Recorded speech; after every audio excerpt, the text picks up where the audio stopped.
I think participation's really vital for mental health services and for young people, because it gives a chance for them to prove themselves to adults, because a lot of the time adults think, especially young people who have mental health problems, can't speak for themselves and don't have any opinions on their care.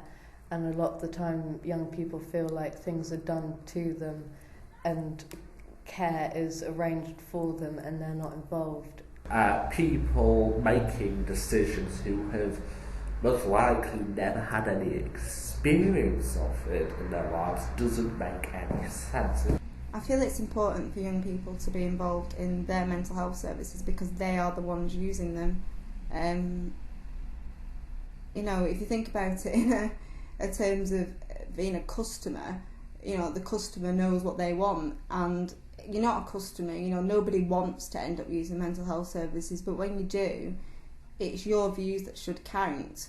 I think it's really important because you kind of get left behind. Young people have a bit of a bad press, and I think it'd be really good for all young people, especially with mental health issues, to kind of get a bit of a voice in what's happening with them. There's many reasons why people want to work in that way, and one of the reasons is because it's what's fashionable now.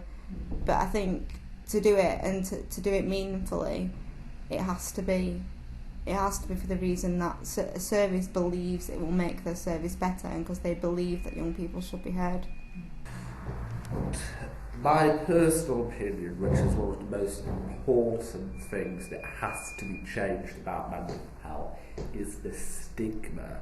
There is a huge stigma throughout society which very much impacts very negatively on mental health. The stigma of people with autism being stupid to all mental health people being bad.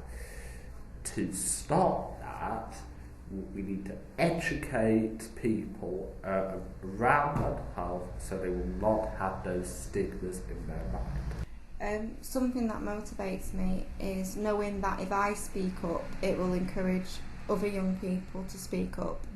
Knowing that sometimes it takes for there to be sort of one voice often creates more voices, and there's something very sort of contagious about participation.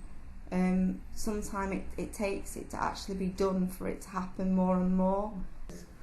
Well, mental health is so debilitating illness. It's such a horrible illness, and to be given a chance to actually have a say in treatment side of things, how things work, the protocols, it just almost gives you a sense of worth back that you lose when you're ill.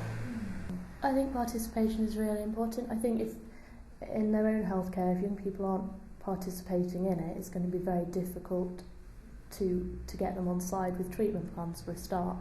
I know a lot of people have been told to take this medication, have been told that this is the therapy they should have, this is what is going to happen to them, and then they've said, oh, well, I don't want that to happen to me, so I'm not going to comply with that, which doesn't help anyone, because it ends up in a young person relapsing. It just ends up starting a process again. Unless you're going to work with a young person, you're not going to get any real change.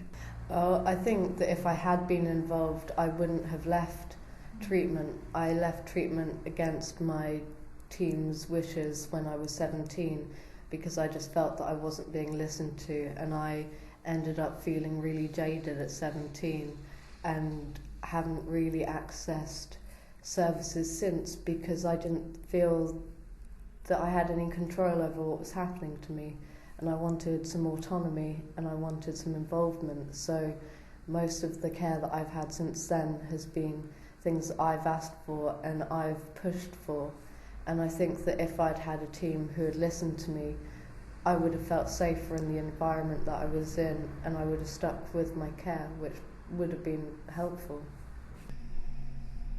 I think young people often aren't heard as it is.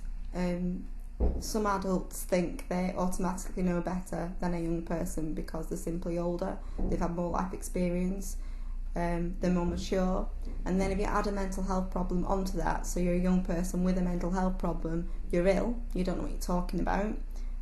Some people think that having a mental health problem makes you less intelligent.